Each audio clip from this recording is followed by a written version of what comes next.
Vamos con Leonardo Fossati. Buenas tardes, Leonardo, co-conductor, columnista, ¿Cómo anda? productor, yo qué sé, atento casco, vendedor de pegotines. Es un polifacético en este programa.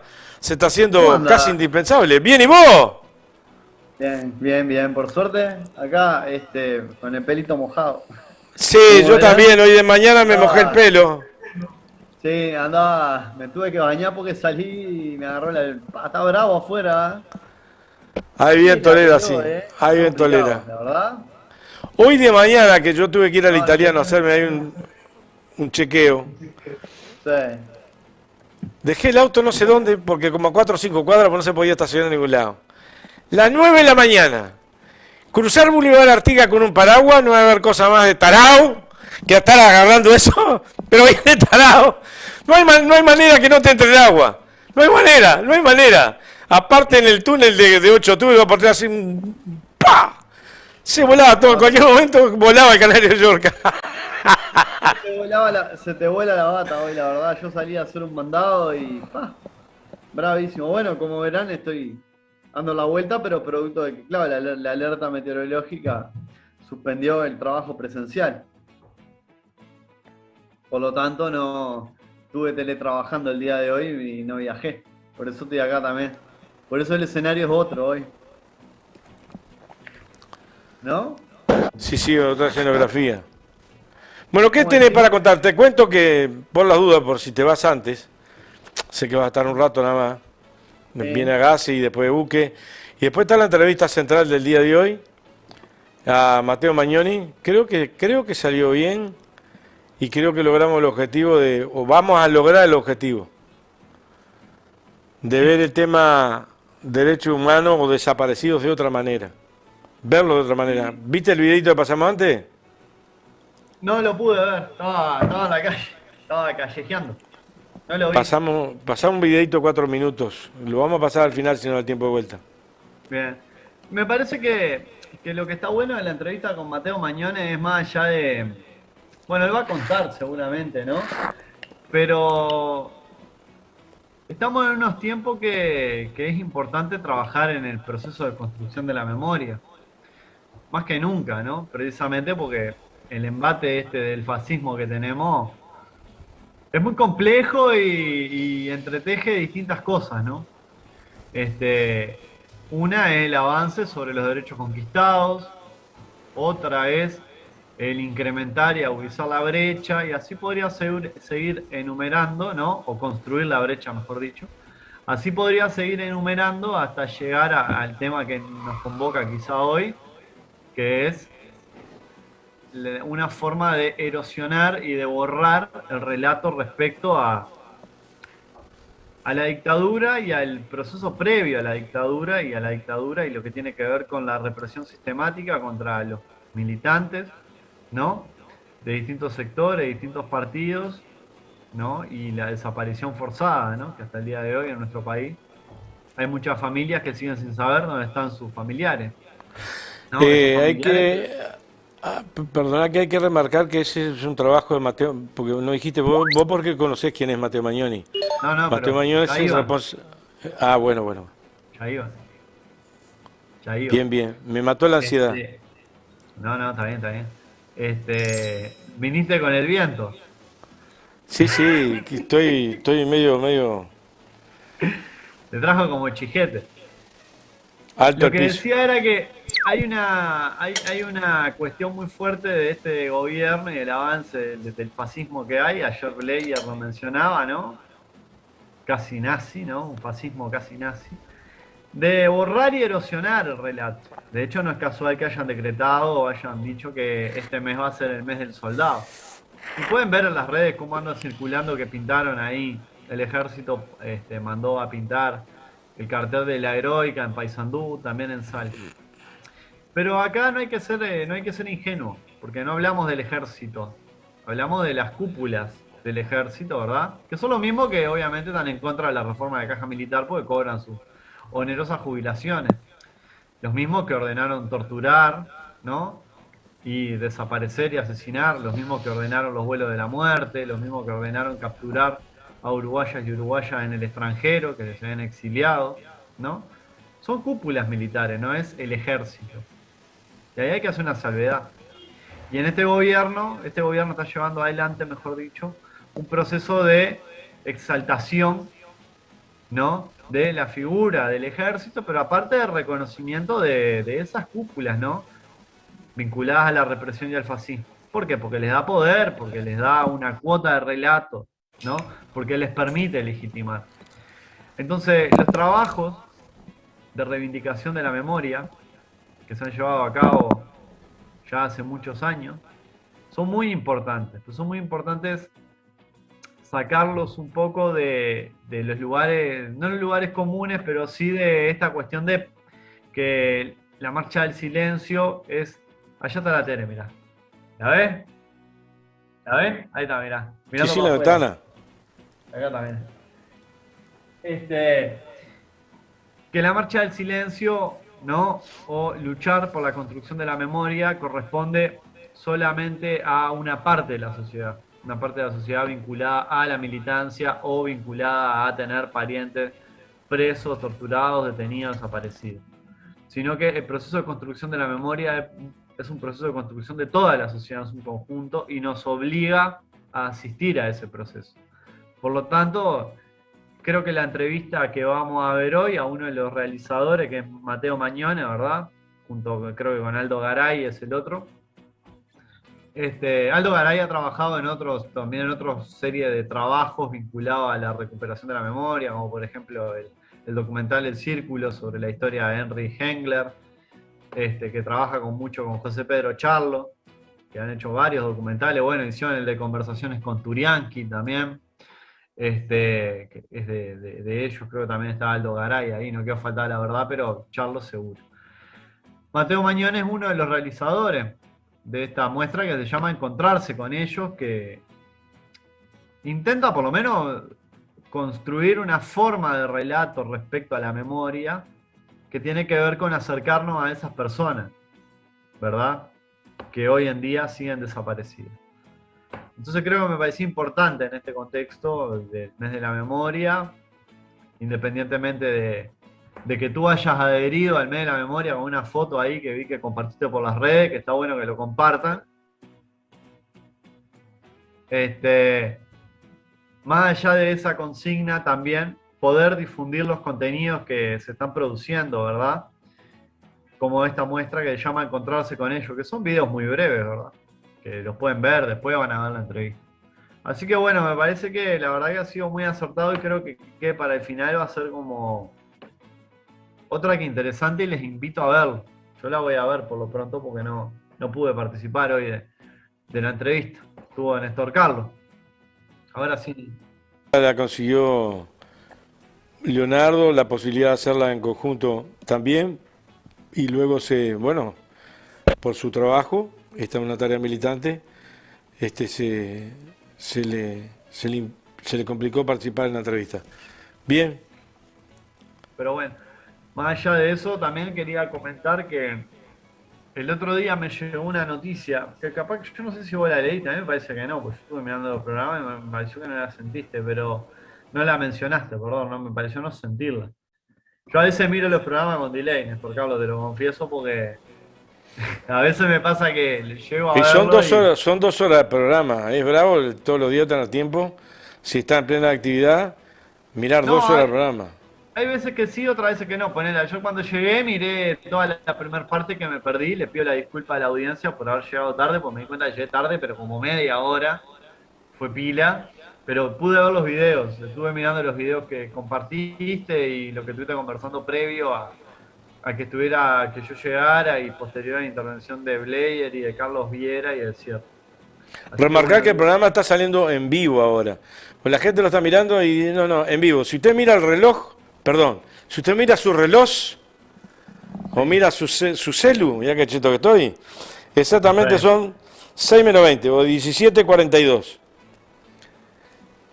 Porque hay gente que me mandaba algún mensaje a las 2 de la mañana. ¿Ves a mi celular? ¿No me manda mensaje a las 2 de la mañana?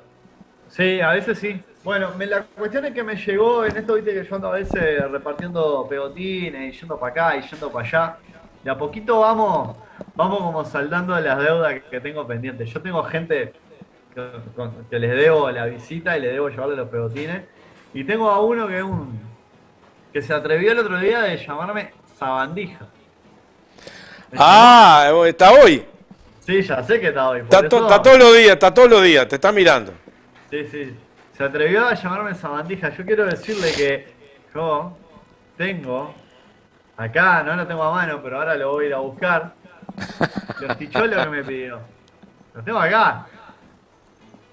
Lo tengo acá. Señor, usted que dice que no sé qué, que no sé cuánto. Pero bueno.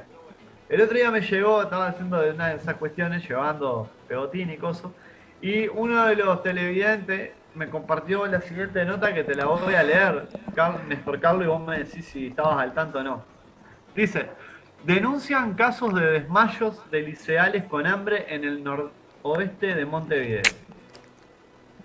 Alumnos que se desmayan en clase, consultas de docente a las madres de los adolescentes por las comidas diarias, profesores que cocinan para ellos y sus alumnos.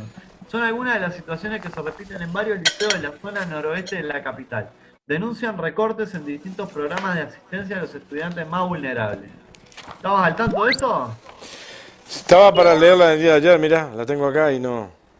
No veo la hoja en blanco, no me doy cuenta, pero es No, la misma nota no, seguro. no nos dio el tiempo. Bueno, digo, esto está publicado en el portal de M24, lo pueden consultar. A mí siempre me gusta, conforme vamos hablando, les voy pasando las notas ahí por el chat para que lo puedan ver. Sobre todo, si les interesa ir como leyéndolo, conforme lo vamos hablando. Yo tengo de la red 21. Esto que tengo acá es la red 21. Yo el que tengo es de M24 y el que compartí es. Dice, la investigación del semanario Brecha confirmó este viernes 13 que los casos de desvanecimiento por hambre se repiten más en zonas que en otros lados de Montevideo. Más en esas zonas, perdón, que en otros lados de Montevideo. Para la nota, los docentes pidieron al periodista Salvador Neves que no sean citados por sus nombres reales porque podrían ser sumariados por las declaraciones. Pedro, por ejemplo, citó al periodista que los episodios se repitieron con una frecuencia que él no había visto antes. El último caso fue el de una adolescente de 12 años que se desmayó en el horario de clase porque llevaba más de un día sin comer.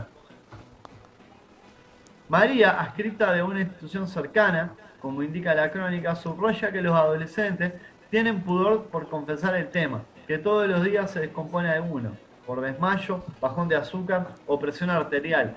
Mencionó que ese liceo llevó un récord de llamadas a la emergencia.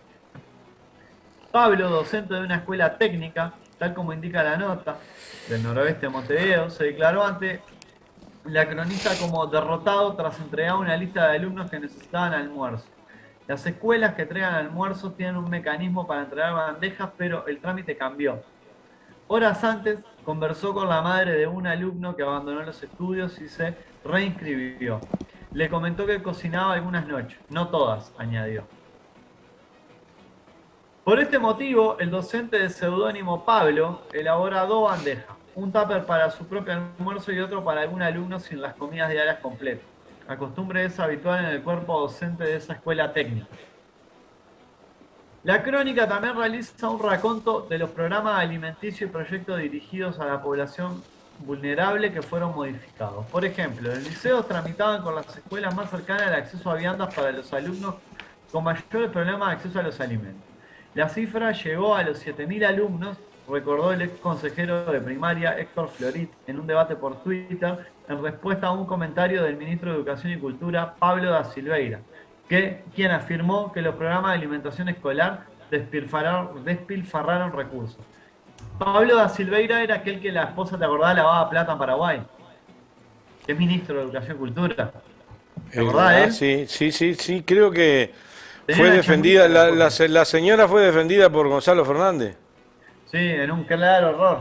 Pero bueno, en fin, ese muchacho dice que es ministro de Educación y Cultura, dice que en los programas de alimentación se despilfarraron recursos. Bueno, según el artículo 272 de la última rendición de cuentas, recuerda la nota, los estudiantes de educación media que participaron de propuestas de jornada ampliada pueden acceder a bandejas del programa de alimentación escolar financiado por el impuesto a primario. El problema es que el artículo determina también que toda la recaudación que exceda en términos reales la del 2020 puede utilizarse para el rubro cero, es decir, los sueldos. Entonces, por una parte, resulta que aumenta el número de comensales que el programa puede atender, pero por otra, sus recursos quedan congelados, le dijo Florit Abrecha. ¿Tú te acuerdas que en secundaria este muchacho ¿cómo que se llama? No me acuerdo el nombre ahora. Ay, por favor. Robert Silva se había designado no sé cuántos cargos políticos, ¿verdad? Con unos salarios de como 100 y pico mil pesos. O sea, digo, para ir poniendo en contexto, porque esto parece ser que lo estuviéramos leyendo y fuera del 2001, el 2002, pero no, es del 2022. O sea, a casi 20 años de una de las peores crisis económicas que asistió Uruguay, ¿verdad? Hoy estamos leyendo cosas iguales o peores. Peores porque en el 2002, producto de la crisis también, digo, fue producto, ¿no? de una serie de medidas económicas que anteriormente se venían tomando y que venían deteriorando la economía, el poder adquisitivo del Uruguay. Lo cual, cuando estalló la crisis económica en Argentina, se tradujo en que la caída nuestra fue aún más estrepitosa. Entonces digo que esta es peor porque cuando esta gente asumió el gobierno, ¿no? Que construyó un relato de endeudamiento, de corrupción, de falta de fondos, de vaciamiento, lo asumió con una estructura funcionando que le permitió, entre otras cosas, sortear la crisis. Y también le permitió, de alguna manera, construir un escenario para llevar adelante una toma de decisiones que podría haber sido más beneficiosa para la población. Y así todo eligió no hacerlo, ¿no? Decidió no hacerlo. Fue una decisión política, económica, no tomar decisiones de cara a beneficiar a la población. Y acá es importante porque hay que entender que cuando tenemos un gobierno y votamos a las personas que nos gobiernan, no la votamos para que gobiernen defendiendo los intereses de las clases empresariales o de las clases más pudientes, que son una élite en Uruguay, que representa una élite en Uruguay, ¿no? Los tenemos que elegir y los tenemos que designar para que gobiernen a la mayoría de la población. Y la mayoría de la población es la que está atravesando estas dificultades hoy en día, porque la mayoría de la población es la que hace muchas veces uso y usufructo de los servicios públicos, entre ellos la educación, la salud, ¿no? Entonces, seguramente cuando escuchemos este relato, ¿no? De las zonas noroestes del país, ¿no? Y del país no, de Montevideo, y seguramente eso coincida muchas veces con algunos de los municipios que el Frente Amplio perdió, como el municipio E y el F, ¿verdad? Que fue un municipio que el Frente Amplio perdió. Es importante saber que algunas de esas realidades se están dando en esos territorios. ¿Y por qué si estas realidades se están dando en estos territorios? Nos tenemos que preguntar, independientemente de la responsabilización y la responsabilidad directa que el gobierno tiene, ¿por qué no fuimos capaces, ¿no? de llegar a esa gente? ¿Por qué no fuimos capaces de explicarle a esa gente que estaba votando a su propio lobo? ¿No? Pero sigo con la nota. Venía de que los recursos quedaban congelados, como ha dicho Florit. Es más, las solicitudes por este mecanismo se deben enviar a la Dirección General de Secundaria para que ésta la tramite ante la Dirección General de Primaria. A 2 meses del inicio de las clases, varios centros de enseñanza media no han logrado que su lista sea aprobada, concluye la nota. Es decir, hoy en día para hacer la gestión de acceso a vianda y alimentación, cambió el procedimiento y se deben enviar las listas a la Dirección General de Secundaria, lo cual deriva a la Dirección General de Primaria y ahí el trámite continúa y se aprueba. Y acá la nota dice que a 2 meses de haber iniciado las clases, ¿no? Hay varias de esas listas que no han sido aprobadas. Es gravísimo, o sea, estamos hablando de la alimentación, ¿no? De niños, niñas y adolescentes en nuestro país, ¿no? No estamos hablando como le gusta hablar a algunos medios de este país, ¿no? De la separación de Loli y Luis Alberto Alejandro Aparicio, ¿no? Estamos hablando de la alimentación, ni más ni menos que del acceso a la alimentación. La cantidad de becas que otorga el Ministerio de Educación y Cultura destinada al liceo donde trabaja Pedro, el primer docente mencionado en la nota, se duplicó. Se otorgan en general en base al índice de carencias críticas que elabora la Universidad de la República y utiliza el Ministerio de Desarrollo Social. El docente consultado sospecha que puede ser una confirmación estadística de la realidad singular con las que tratan todos los días. Finaliza la nota publicada en Brecha este viernes 3. La verdad, me quedo sin palabras. Yo la leí, me la mandó un televidente por Facebook, le dije que la íbamos a leer, yo la estuve leyendo. Y muchas cosas me dejan sin palabras. La primera que me deja sin palabras es la situación crítica de la educación en nuestro país y cómo la nota nos permite entender que los hechos no son aislados y el deterioro de la matriz social que se está llevando adelante no solo empieza con tomar medidas en el plano de la educación, con la persecución sindical, por ejemplo, o la embestida contra FENAPES, llevada adelante por analfabestias como Robert Silva, Graciela Bianchi, ¿no? Son analfabestias, realmente desconocen mucho y embrutecidos por el odio opinan y llevan adelante conclusiones, hipótesis que se traducen en el agudizamiento de una brecha que no existe pero que la están construyendo y la alimentan de mucho odio. Pero a su vez también el deterioro de la matriz social tiene que ver con esto, ¿no? Con la desprotección, ¿no?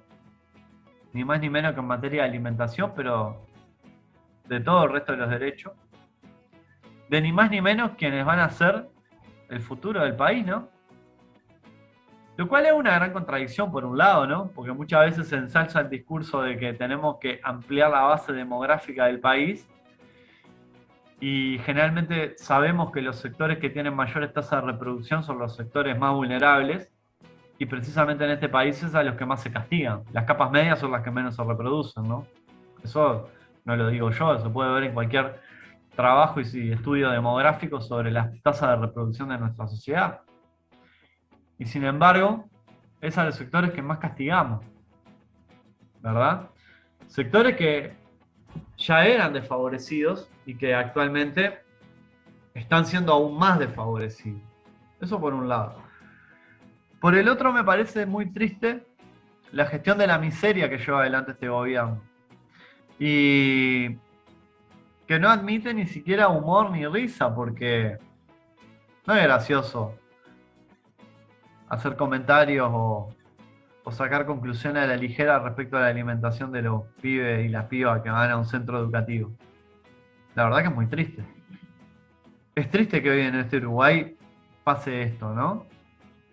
Que se haya burocratizado el acceso a la alimentación y que un ministro que es un mequetrefe, como este muchacho, Da Silveira, salga a decir que han habido despilfarros en materia de acceso a la alimentación en los centros educativos.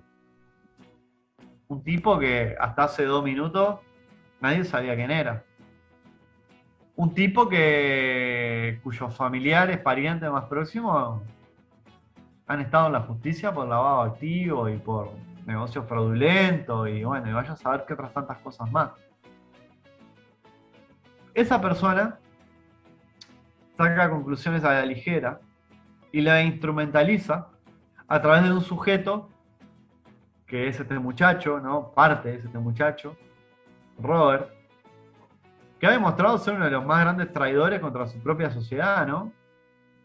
Porque la verdad que las medidas que ha tomado y cómo ha llevado y se ha investido en causas totalmente nefastas, no solo demuestran que es un traidor a su partido, porque él era del sector ciudadano, si mal no recuerdan, era del sector de Talvi, iba a ser el vicepresidente de Talvi. ¿Te acordás de Talvi? El no hay apuro. No hay apuro. Sí, dijo que no sabía nada de política y de pronto se iba. Sí, se fue, pero huyó como llata por tirante, diría Menem. A ese lo huyeron. Pero no es gracioso ver esta realidad. Luego, la tercera cosa que me llama la atención es el deterioro de la participación social y de las posibilidades de ejercer la crítica democrática en nuestro país. En toda la nota no se menciona el centro educativo, no se mencionan nombres de docentes. ¿Por qué? Porque tienen miedo a ser sumariados, ¿verdad? Tienen miedo a que se tomen represalias por estar llevando adelante una crítica respecto a la situación alimenticia de niños, niñas y adolescentes. Lo cual es gravísimo. Sobre todo porque después salen y te dicen que en Uruguay no hay un recorte de libertades, ¿no? Y se piensa que el recorte de libertades es simplemente construir un blindaje mediático. Que lo hay, ahora voy a referir como cuarto punto. Sino también tiene que ver el recorte de libertades con la intervención directa, ¿no?, de actores cercanos al gobierno, ministros muchas veces, como ya pasó con este muchacho que le dicen enero, como es Heber, ¿no? ¿Por qué le dicen enero? No, La está picando. no, porque... Nah. Igual es un chiste anacrónico porque en enero está fresco, en los últimos años está fresco enero, así que ya no tiene vigencia el chiste. Cambió el clima. Dame 10 segundos. 10 segundos. Ernesto, estamos al aire en vivo. Te timbré para que te conectara. Aguantame 5 minutitos. Vamos arriba. Lo escuchamos todo, ¿no? Aguantame 5 minutitos. El tercer... Sí, yo tengo 5 minutos, así que tranqui, no te preocupes. El tercer punto era ese. El grado de deterioro, y que tenemos que tomar conciencia con el grado de deterioro de participación crítica y democrática que hay en este país, que se traduce en que distintos actores próximos a la política ejercen presión, ¿no? Claro, no es, o sea, en algunos casos directamente te mandan a la policía, como pasó en la toma de horas del ITS, ¿no? O como pasó la pintada de un mural en el marco del aniversario de la conmemoración de los mártires de la 20, el 50 aniversario de los mártires de la 20. Pero en otros casos te presionan con la pérdida del empleo o el sumariado, ¿no? Lo cual obviamente para un docente, una docente o un maestro significa cero posibilidad de reinserción laboral, ¿no? Y tienen la potestad para hacerlo, ya lo han demostrado y lo hacen. Entonces resulta gravísima la nota en este tercer punto. Y el cuarto punto tiene que ver con lo que hablábamos ayer, de cómo estos temas no son tratados, trabajados y abordados, obviamente, por los medios hegemónicos, pero no voy a hablar de eso, sino por quienes tenemos la posibilidad de participar de un medio, sea este por una red social, sea este por un medio de prensa escrito, sea este por medio de una frecuencia radial. ¿Cómo no tenemos la posibilidad, en esa ausencia de diálogo y en ese afán de protagonismo muchas veces y de estar atrás del peso, ¿no? ¿Cómo no tenemos la posibilidad de levantar la cabeza, juntarnos, mirarnos a los costados y construir nosotros la agenda de los temas que importan a este país? No levanté esta nota principalmente porque, más allá de la gravedad, levanté la nota principalmente por la gravedad que reviste el tema que trata, pero a su vez porque es una nota que está levantada de un medio cooperativo que es derecha y a su vez replicado por M24. Y nosotros, de alguna manera, tenemos que empezar a instalar, nosotros me refiero a Andares, la necesidad que tenemos de empezar a marcar agenda y a construir la agenda en colectivo con los medios. Porque tenemos que marcar la agenda de los temas que se tienen que abordar y no tenemos que seguir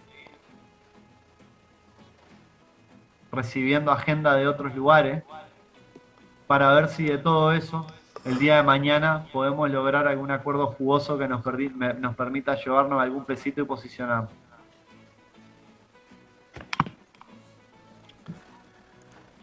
Bien. Tiraste una piedra ahora en el tajamar que estaba no ventoso como está afuera y viento y garúa, sino que estaba calmo como una tarde de otoño y le tiraste la piedra al final. ¡Pif! y va a meter oleaje. Sí, si había algún pescador ahí de la vuelta, golpetea, pero compartimos. Ayer habíamos hablado de ese tema también. Nos duele porque la agenda siempre la terminan marcando los medios masivos de comunicación. Es cierto y es real que la gente que no puede o no llega termina mirando TV abierta.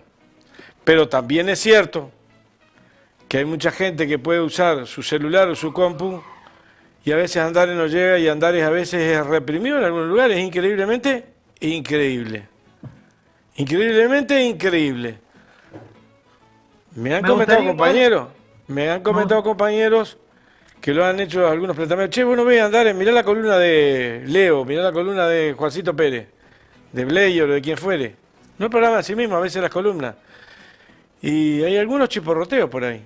Eso tiene que ver con un yoísmo y con una manera de hacer política sin pensar en la propia política, sin pensar en el medio.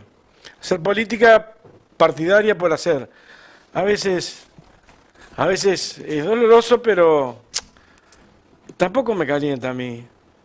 La gente sola va haciendo el camino en este programa y va abriendo puertas, por suerte.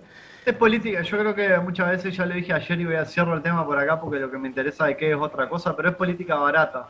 Y creo que es una forma de hacer política muy barata. Y creo que no solo responde, o sea, la pedrada no solo vuela para un lugar, vuela para varios lugares.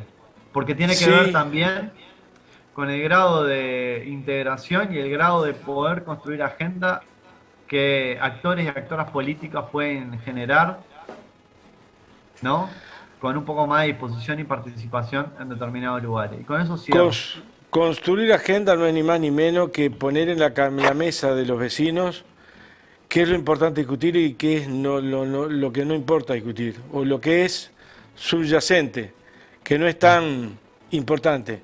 Eso es construir agenda, y no que vengamos a hablar de Maguerí, que también lo hacemos, porque también hay que contestar a diario, pero las grandes líneas de acción se construyen tocando temas como el de esta niña que no tiene... A ver, yo lo viví en carne propia. Yo iba a la escuela 102 de Canelones cuando era un niño y mi hermano estaba en quinto año porque íbamos al comedor de la escuela, donde está el hospital ahora, allí atrás había un comedor municipal, íbamos a comer. Si yo no iba a la escuela, no comía. Mis viejos Sí, venían de los tambos y no tenían. Digo porque a veces se ve como que comen demasiado. Es un tarao el que dijo eso. Si el ministro lo dijo, es un tarao. Si el ministro lo dijo, es un tarao. Si el ministro lo dijo, es un tarao. Es un ordinario y nunca pasó hambre. Es un sinvergüenza. Mala leche, perdón. La nota no dice que diga, no dice explícitamente que dijo eso, pero dijo que había un despilfarro y yo no sé si tú recuerdas que se generó el año pasado toda una serie de discusiones respecto a si era mucha plata o poca plata la que se daba para cubrir la alimentación, ¿no? En el sistema educativo, lo cual me parece una discusión terrible y que creo que es una de las que deja más en evidencia el clasismo que este gobierno maneja. Porque es lo que vos decís, o sea, evidentemente están pensando personas que en su vida pasaron hambre, que nunca tuvieron que salir a laburar por la comida, por el plato de comida. Cuando yo iba a la escuela, la Graciela y el Esteban eran de la Comisión Fomento de la escuela, ¿no? Porque obviamente Papá y mamá. mi madre y mi padre eran de la Comisión Fomento de la escuela. La escuela número 47 acá, la Romildo Rizzi, que era, creo que de tarde era la Washington Beltrán, ¿no? Y de mañana Romildo Rizzo y ahora solo la escuela de tiempo completo, número 47, Romildo Rizzo. Y acá en esta zona había muchos llamados cantegriles, lo que después vino en asentamiento. Martínez Reina, Inlaza, acá al costado de la ruta, el cantegril de la Casona. Obviamente esa escuela albergaba a todos los niños y niñas, ¿no? Todas esas infancias, esas crianzas, diría la Susi Shock, que iban a esa escuela. Era la única escuela en el barrio. y el jardín de infantes que está atrás, ¿no? Estoy hablando de la escuela que está arriba del Parque Capurro. Y me acuerdo que mirá, voy a contar algo que muy pocas veces lo he contado, pero me parece significativo. Yo quería ir a comer al comedor de la escuela, ¿no? Porque iban muchos niños y muchas niñas. Entonces, ¿por qué si muchos niños y muchas niñas iban al comedor de la escuela, yo no podía ir? ¿Entiendes? Claro, era un niño, no, yo era chico, no entendía que los que estaban yendo ahí, mucho de mi clase, por ejemplo, era porque el único alimento que tenían a lo largo de esas horas, Que tenés que entrar por la conexión de Zoom, por Zoom. Sí, pero no tengo wifi acá donde estoy. Bueno, pará que yo te llamo porque acá no salís al aire. Yo te llamo ahora. Ah, no salgo. No, yo te llamo, dame un minuto.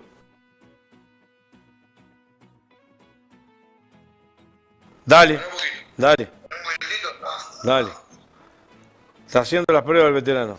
Qué notable. y Es de fierro. nada, eso, que cuando era gurí pasaba eso en la escuela y a mí me llamaba mucho la atención porque yo quería ir a comer al comedor y obviamente fui una vez, me acuerdo, a tomar la leche de mañana y me vieron y me acuerdo que me dijeron que yo no necesitaba y obviamente me dieron de baja del comedor, ¿no? Del desayuno, ¿no? Y que era una chocolatada, creo que era, y con un pan con dulce de leche, un pan con manteca, un pedazo de pan con manteca, un pedazo de pan con dulce de leche. Me acuerdo que a veces se ve que había sobreproducción de naranja y los camiones iban acá al lavadero de lana, al costado del lavadero de lana, al lado de la playa del Agua Ardiente, acá en Capurro, y tiraban las naranjas para la bahía. Pero a veces pasaban por la escuela y dejaban bolsón enorme de naranja, entonces a veces se iban con fruta los gurises. Muchas veces teníamos la donación de la famosa leche en polvo también. Cuento esto porque son situaciones que pasaban en los 90 y Ah, que hasta el año 2000, después con el año 2012 se agudizó y se volvió más crítico y la olla popular se volvió un mecanismo de respuesta. Y me acuerdo que la olla popular de acá del barrio cocinaba también para la escuela y que durante mucho tiempo en este gobierno se trabajó, en este gobierno, en el gobierno anterior se trabajó en tener una política de alimentación seria, seria. Y que hoy en día vienen un par de gestores de la miseria, como son esta cartera de ministros que tenemos en el gobierno, a destruir todo y a construir nuevamente una situación crítica golpeando una vez más a los que menos tienen en nuestro país. nos tenemos Así que que me ir. parece que más allá de lo que yo planteaba de la imposibilidad de hacer agenda, me parece una noticia muy triste y muy seria. Y me parece que ahí es donde están los temas sobre los cuales nos tenemos que poner a trabajar seriamente. Leo, ¿nos vamos? Sí, sí. Gracias, Leonardo Fossati.